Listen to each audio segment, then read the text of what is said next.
아가씨와 밤. 25년 전 1992년 12월 19일 토요일. 아침부터 눈이 내렸다. 크리스마스 휴가가 시작되는 날, 갑작스레 예외적인 폭설이 쏟아지는 바람에 커다란 혼란이 야기되었다. 사람들의 표현을 빌리자면 한마디로 난장판이 되었다.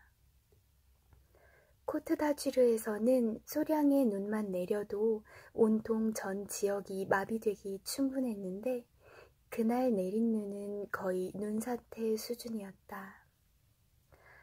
아작시오에 15cm, 앙티브에 10cm, 니스에 8cm의 눈이 내렸고 1985년 1월과 1986년 2월 이후 최대 적설량을 기록했다.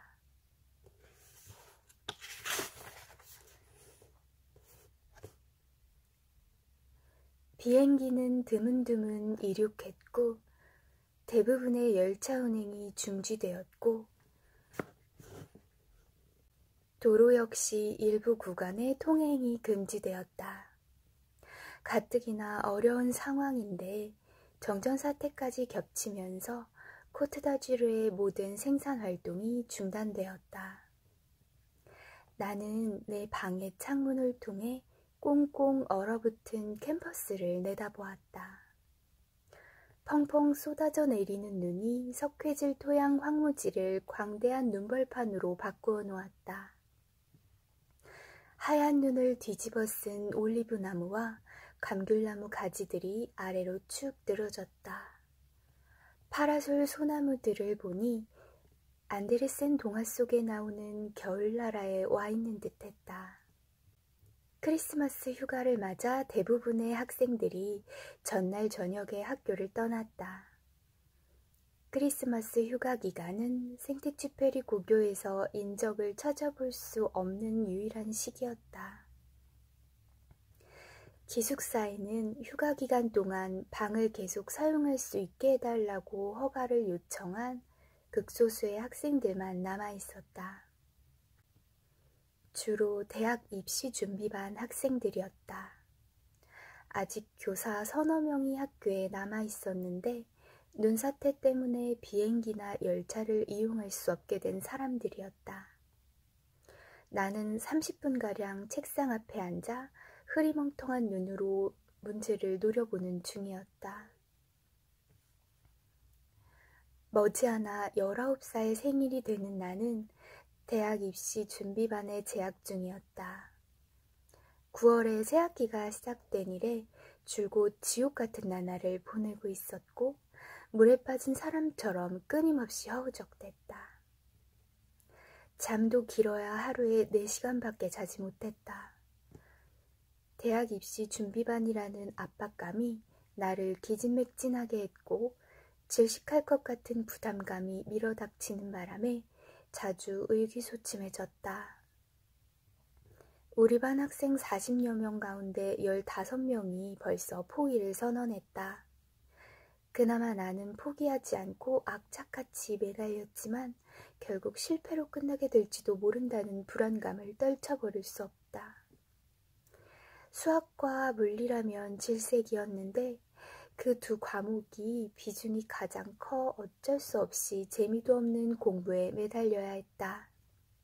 내 관심 분야는 예술과 문학이었지만 내 부모는 누나와 형이 그랬듯 엔지니어 학교 또는 의과대학에 진학을 원했다. 대학 입시 준비반 공부 때문에 힘들기도 했지만 나를 해결 불가의 고민에 빠뜨리고 방황하게 만드는 또 다른 이유가 있다.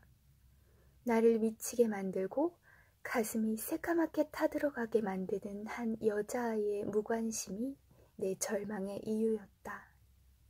오늘 아침부터 저녁까지 내 머릿속은 온통 빈카에 대한 생각으로 가득 찼다. 우리는 서로 알고 지낸 지 2년이 넘었다. 빈카의 조부인 엘라스테어 로크웰은 비행기 사고로 부모를 잃은 소녀딸을 보스턴에서 멀리 떨어져 지내도록 하는 게 차라리 충격을 완화하기에 유리하다고 판단해 코트다지르의 생텍쥐페리 고교로 유학을 보냈다. 빈카는 또래 아이들과는 달리 교양이 풍부하고 생기발랄하고 두뇌 회전이 빨랐다. 빨강머리, 별처럼 반짝이는 눈, 섬세한 이목구비, 우아한 제스처도 다른 아이들과는 달랐다. 빈카는 생텍쥐페리 고교의 거의 모든 남학생이 꿈속에서라도 사귀길 원하는 그런 존재였다. 빈카에게는 어느 누구도 섣불리 흉내낼 수 없는 독특하고 신비스러운 면모와 시크한 분위기가 있었다. 제법 오랜 기간 동안 나는 마치 비밀스러운 공모라도 꾸미는 사람처럼 빈카와 어울려 다녔다. 내가 좋아하는 곳인 망통의 정원들, 캐릴로스 빌라, 마그 재단에서 관리하는 정원, 투레트슈르의 좁은 골목을 함께 쏘다녔다. 어딘가로 산책을 떠나지 않는 날에는 쉐 디노 카페에 앉아 몇 시간 동안 대화를 나누었다. 우리는 용기 있게 비아페라타를 감행했고 앙티브의 프로방스 시장에서 소카를 개걸스럽게 먹어치우기도 했고 앙티브 곳 옹드 해변의 제노아탑에 앉아서 우리가 꿈꾸는 세상에 대해 오래도록 이야기를 나누기도 했다. 우리는 서로의 생각을 더없이 잘 읽어냈고 마음이 너무나 잘 맞는 것에 대해 무척이나 신기했다. 나는 사춘기 이후 운명적으로 만날 수밖에 없는 내 인생의 반쪽을 기다려왔고 혹시 빈카가 바로 내가 그토록 기다려 마지 않던 반쪽이 아닐까 생각한 적이 많았다. 오래전 기억을 떠올려보면 나는 항상 혼자였다. 세상에서 들려오는 온갖 소음과 마치 전염병처럼 나를 감염시키려 드는 세속적 유혹 앞에서 난 늘 이방인이 된 느낌을 받았다. 그나마 책들이 있어 혼자라는 느낌, 버림받은 느낌으로부터 절망하지 않을 수 있었다. 다만 책에 너무 많은 걸 기대해서는 안 된다는 것도 알게 되었다. 책은 현실의 바탕을 두고 있긴 하지만 지어낸 이야기를 들려줄 뿐이고 실존의 부스러기들을 대리체험하게 해줄 뿐 정작 우리가 두려움에 빠져 있을 때 따스한 구원의 손길을 내밀어 주지는 않으니까. 빈카는 내가 바라보고 있는 하늘의 별들을 흩뿌려주는 동시에 깊은 불안감을 던져주었다. 빈카를 잃을 수도 있다는 불안감은 내게 독약이나 다름없었다. 결국 내 불안감은 현실이 되었다. 빈카는 문과, 나는 이과대학 입시 준비반이라 개학 이후 거의 만날 기회가 없었다. 더구나 빈카가 의도적으로 나를 피한다는 느낌을 들었다. 전화를 해도 받지 않았고 쪽지를 보내도 답장이 없어 내가 애써 구상한 나들이 계획이 무산되기 일쑤였다. 빈카의 반 아이들 사이에서는 그녀가 고등사범학교 입시준비반에서 철학을 가르치는 알렉시 클레망 선생님에게 매료되었다는 소문이 나돌았다. 두 사람이 가벼운 데이트를 즐기는 정도가 아니라 점점 더 깊은 사이가 되어가고 있다는 소문도 들려왔다. 처음 소문을 들었을 때만 해도 애써 무시하고 넘어갔지만 계속 심상치 않은 말들이 들려오자 나는 차츰 냉정을 잃고 질투심에 사로잡히게 되었다. 질투심의 포로가 된 나는 기어이 내 눈으로 소문의 실체를 확인해 보기로 결심했다. 열흘 전 고등사범학교 준비반 학생들이 모의고사를 치르고 있던 오후에 1시간 동안 외출 허락을 받은 나는 경비실로 평소 친하게 지내는 파벨 파비안스키를 찾아갔다. 파벨이 나처럼 축구를 좋아한다는 사실을 알게 된 후 일주일에 한 번씩 다 읽은 프랑스 푸폴즈를 들고 경비실을 방문했다. 그날도 내가 풋볼 잡지를 건네주자 파벨은 몹시 고마워하며 냉장고가 있는 주방으로 음료를 가지러 갔다. 나는 그 틈을 놓치지 않고 기숙사 방문을 열 수 있는 만능 열쇠를 챙겼다. 나는 즉시 빈카의 방이 있는 니콜라드 스탈관으로 향했다. 내가 빈카를 사랑한다고 해서 모든 권리가 주어지는 건 아니었음에도 나는 그 아이의 방을 샅샅이 뒤졌다. 내가 얼마나 치사한 짓을 하고 있는지 알았고 얼마나 비열하고 고약한 짓인지도 알고 있었지만 도저히 멈출 수가 없었다. 사랑의 열병을 앓은 사람들이 대부분 그렇듯 나 역시 앞으로 다른 누군가를 만나더라도 지금보다 더 깊이 사랑할 수는 없으리라 생각했다. 훗날 불행하게도 내 예상이 그리 어긋나지 않았다는 사실을 알게 되었다. 나는 비교적 소설을 많이 읽은 편이라 사랑에 대해서라면 제법 많이 한다고 자부했지만 실제로 머리통이 깨져보기 전에는 인생의 쓴맛이 뭔지 제대로 알 수 없는 게 세상 이치였다.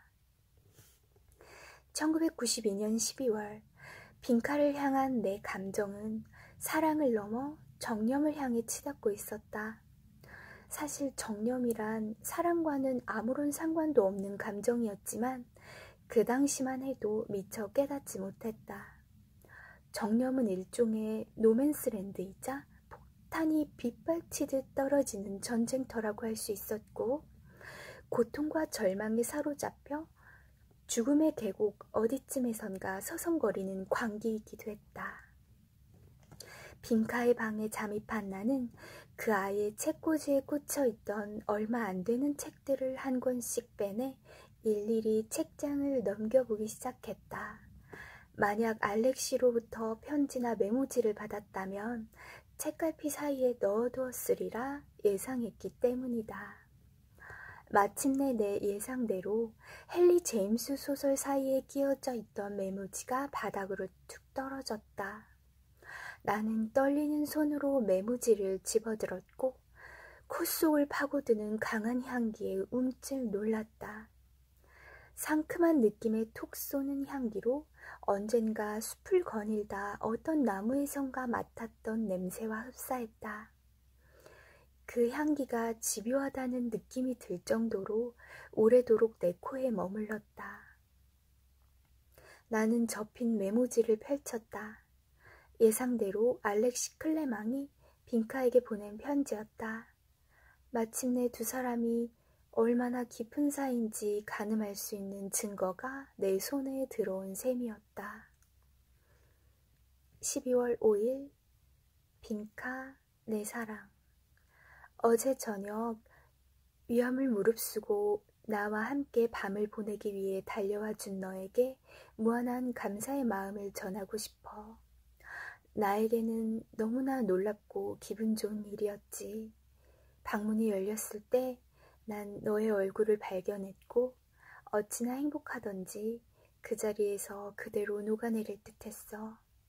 너와 함께한 어젯밤은 내 생에서 가장 뜨겁게 타오르는 시간이었어.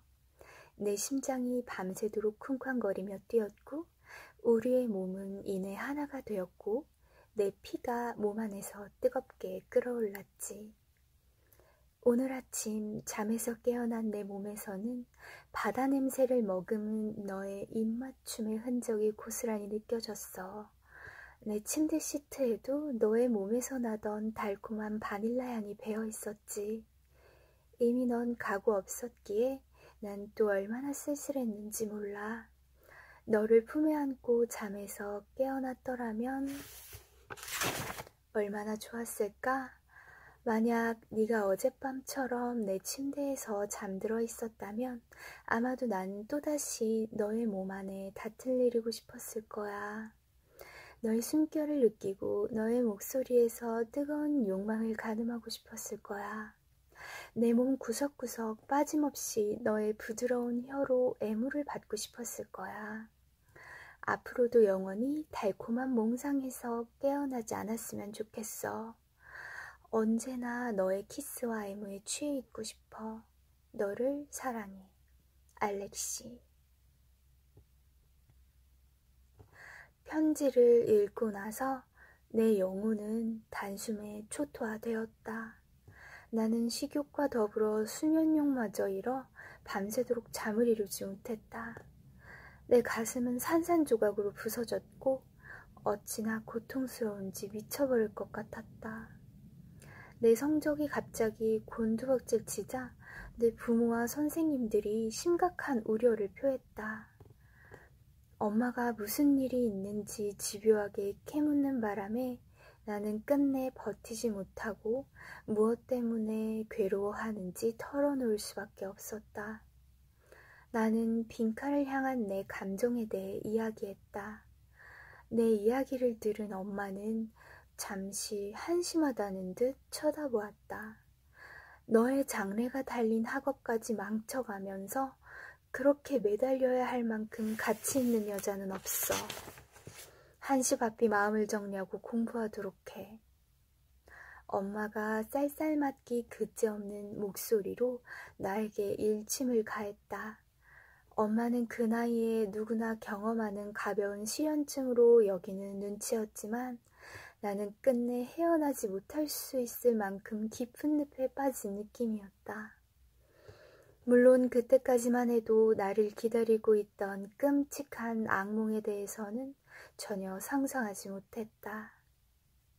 나는 알렉시에게 빠져든 빈카의 심정을 어렴풋이나마 이해했다.